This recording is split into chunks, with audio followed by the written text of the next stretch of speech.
نبی مکرم کے اصحاب سارے، نبی مکرم کے اصحاب سارے بلا شک رشد و ہدایت کے پیکر، بلا شک رشد و ہدایت کے پیکر، ابو بکر و عمر عثمان و حیدر سبھی تھے وفا و محبت کے پیکر، خدا و نبی کے فداکار تھے سب، غریب و یتیموں کے غمخوار تھے سب، خلوص و مربت کے خوگر یہی تھے، گلستان محمد کے گلدر یہی تھے، نہیں جس قلب میں ان کا احترام، اس پہ سمجھو ہوئی بوئے جنت حرام۔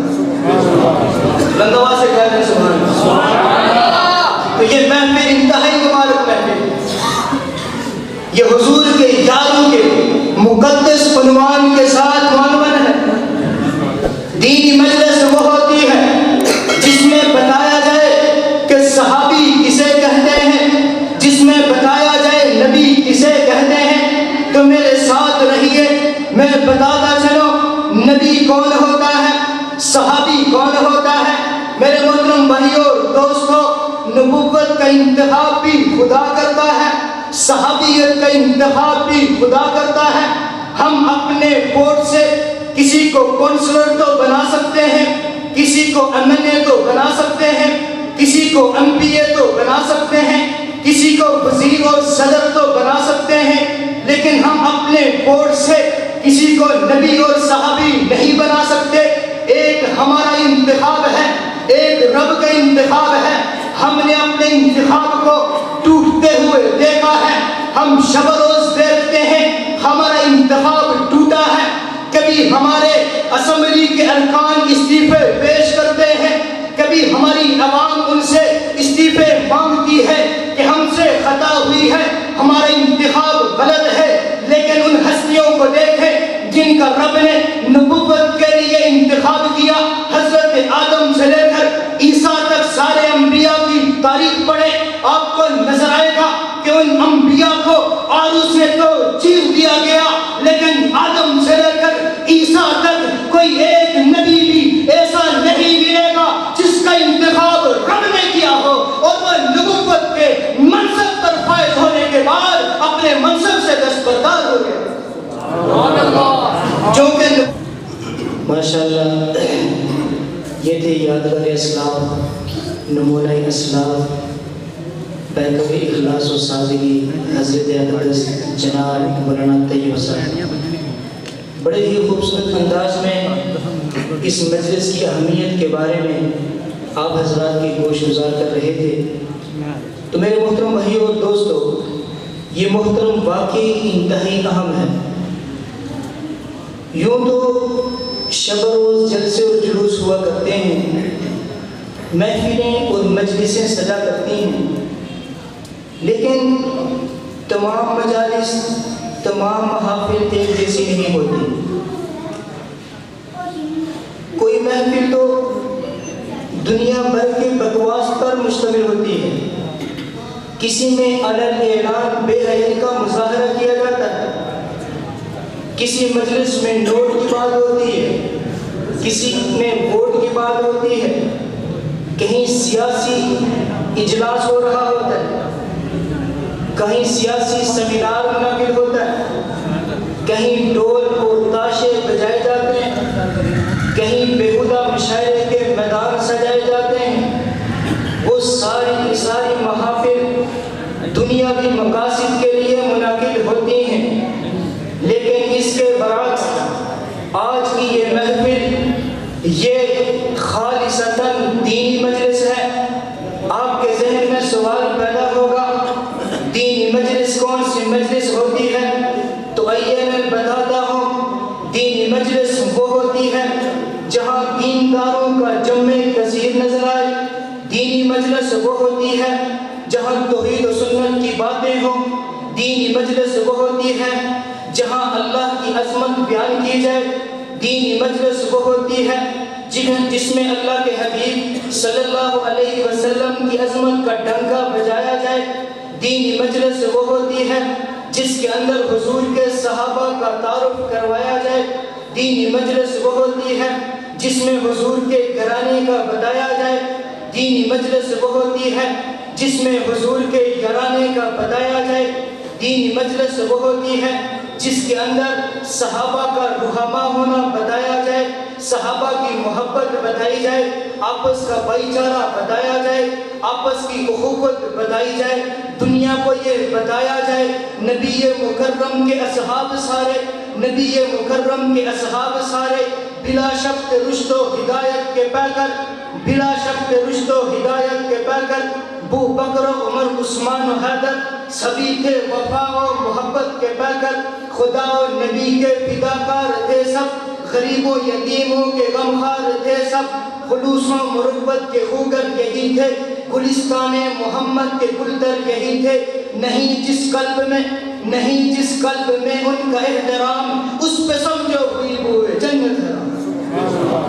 بندوا سے کہہ رہے ہیں سبحان اللہ۔ تو یہ محفل انتہائی مبارک محفل، یہ حضور کے یاروں کے مقدس عنوان کے ساتھ عنوان ہے۔ دینی مجلس وہ ہوتی ہے جس میں بتایا جائے کہ صحابی کسے کہتے ہیں، جس میں بتایا جائے نبی کسے کہتے ہیں۔ تو میرے ساتھ رہیے، میں بتاتا چلو نبی کون ہوتا ہے، صحابی کون ہوتا ہے۔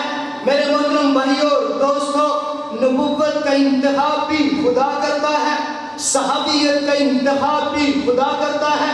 ہم اپنے ووٹ سے کسی کو کونسلر تو بنا سکتے ہیں، کسی کو MLA تو بنا سکتے ہیں، کسی کو MPA تو بنا سکتے ہیں، کسی کو وزیر اور صدر تو بنا سکتے ہیں، لیکن ہم اپنے ووٹ سے کسی کو نبی اور صحابی نہیں بنا سکتے۔ ایک ہمارا انتخاب ہے، ایک رب کا انتخاب ہے۔ ہم نے اپنے انتخاب کو ٹوٹتے ہوئے دیکھا ہے، ہم شب روز دیکھتے ہیں ہمارا انتخاب ٹوٹا ہے۔ کبھی ہمارے اسمبلی کے ارکان استعفے پیش کرتے ہیں، کبھی ہماری عوام ان سے استعفے مانگتی ہے کہ ہم سے خطا ہوئی ہے، ہمارا انتخاب غلط ہے۔ لیکن ان ہستیوں کو دیکھیں جن کا رب نے نبوت کے لیے انتخاب کیا، حضرت آدم سے لے کر عیسیٰ تک سارے انبیاء کی تاریخ پڑھیں، آپ کو نظر آئے گا کہ ان انبیاء کو عروس سے تو چیر دیا گیا، لیکن آدم سے لے کر عیسیٰ تک کوئی ایک نبی بھی ایسا نہیں ملے گا جس کا انتخاب رب نے کیا ہو اور وہ نبوت کے منصب پر فائز ہونے کے بعد اپنے منصب سے دستبردار ہو گیا۔ جو کہ نبوت کا انتخاب کس نے کیا؟ تو جس طرح نبوت کا انتخاب خدا کرتا ہے، اسی طرح صحابیت کا انتخاب بھی خدا کرتا ہے۔ جن جن اصحاب کا اللہ نے صحابیت کے لیے انتخاب کیا، صحابیت کے منصب پر فائز ہونے کے بعد صحابہ کی تاریخ پڑھ کر یہ تو نظر آئے گا کہ صحابہ کے ٹکڑے کیے گئے، صحابہ کو تپتے ہوئے کڑاہوں کے اندر، تیل کے اندر ڈال دیا گیا۔ یہ تو نظر آئے گا کہ صحابہ کے ٹکڑے ہو گئے، تپتی ہوئی ریت کے اوپر صحابہ کو لٹا دیا گیا، تپتی ہوئی ریت پر لیٹ کر بھی صحابہ نے عہد کی سدین بلند کر کے دنیا کو پیغام دیا، جفا جو عشق میں ہوتی ہے جفا ہی نہیں، جفا جو عشق میں ہوتی ہے جفا ہی نہیں، اگر ستم نہ ہو تو محبت میں کچھ مزاج نہیں۔ حضرت ابو بکر کی الف سے لے کر، میرے جملوں پہ غور کیجئے گا، ابو بکر کی الف سے لے کر علی کی یا تک حضور کے جتنے صحابہ تھے، صحابیت کے منصب پر فائز ہونے کے بعد تختہ دار سے تو جھول گئے، تیل کے کڑاہوں کے اندر چلانے تو لگا لی، ان کے ٹکڑے تو کیے گئے۔ صحابیات کو دیکھیں، سمیہ کے ٹکڑے ہوئے، زرارہ کی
تو پھر ارادہ کیا کہ 5 منٹ بیٹھ جاتے. وہ ٹماٹروں کے ارادے سے، سبزیوں کے ارادے سے آیا تھا، اس مجلس میں شریک ہونے کے لیے نہیں آیا تھا. اللہ فرماتے ہیں اس کے گناہ بھی مٹا دو، گناہوں کی جگہ لے کر لکھ دو. فرشتے اشکال کرتے ہیں، اعتراض کرتے ہیں، وہ تو مجلس میں شریک ہونے کے لیے نہیں آیا تھا. اللہ فرماتے ہیں یہ مجلس ہے اتنی مبارک ہے، ان کے پاس بیٹھنے والا بھی محروم نہیں ہوا. اس سے میرے محترم بھائیوں، جتنے احباب بیٹھے ہیں تھوڑا سا قریب آ جائیں اور بیداری کا ثبوت دینے کے لیے جتنی آواز اللہ نے دی ہے اللہ کی وحدانیت میں، اللہ کی پاکی میں لگاتے ہوئے بلند آواز سے کہہ رہے ہیں سبحان اللہ. اب ہم باقاعدہ اس پروگرام کا آغاز کرنے کے لیے کاموکی سے تشریف لائے ہوئے نجم القرہ سید القرہ حضرت اقدس جناب قاری رمیز صاحب سے درخواست کرتا ہوں کہ وہ مائک پہ تشریف لائیں اور مقدس قرآن پڑھ کر اس کی مقدس آیتوں کے ذریعے ہمارے ایمان کو جلا بخشیں. تو تشریف لاتے ہیں نجم القرہ حضرت اقدس قاری رمیز صاحب.